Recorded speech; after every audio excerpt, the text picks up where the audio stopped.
1757 ബംഗാളിൽ നടന്ന ഒരു ചെറിയ യുദ്ധം. പക്ഷേ അതിൻ്റെ ഫലം ഇന്ത്യയുടെ ചരിത്രം തന്നെ മാറ്റി. അതിനുശേഷം നടന്ന മറ്റൊരു യുദ്ധം ബ്രിട്ടീഷുകാർക്ക് ഇന്ത്യയിൽ പൂർണ്ണ അധികാരം നൽകി. ഈ രണ്ട് യുദ്ധങ്ങളാണ് പ്ലാസി യുദ്ധവും ബക്സാർ യുദ്ധവും. പ്ലാസി യുദ്ധം നടന്നത് 1757 ജൂൺ 23-നാണ്. ബക്സാർ യുദ്ധം നടന്നത് 1764 ഒക്ടോബർ 22-നും.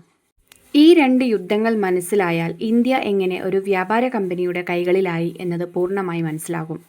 18-ാം നൂറ്റാണ്ടിൽ ഇന്ത്യയിലെ ഏറ്റവും സമ്പന്നമായ പ്രദേശങ്ങളിലൊന്നായിരുന്നു ബംഗാൾ.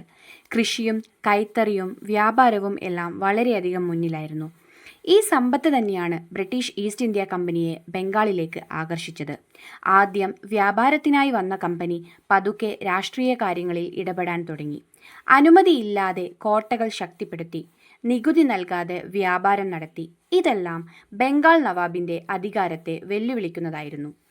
പ്ലാസി യുദ്ധം നടന്നത് 1757 ജൂൺ 23-നാണ്.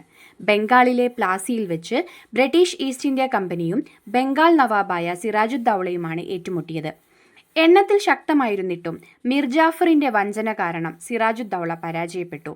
ഇതോടെ ബ്രിട്ടീഷുകാർ ബംഗാളിൽ രാഷ്ട്രീയ അധികാരം പിടിക്കാൻ തുടങ്ങി. എന്നാൽ ഇത് ബ്രിട്ടീഷ് ഭരണത്തിൻ്റെ തുടക്കം മാത്രമായിരുന്നു.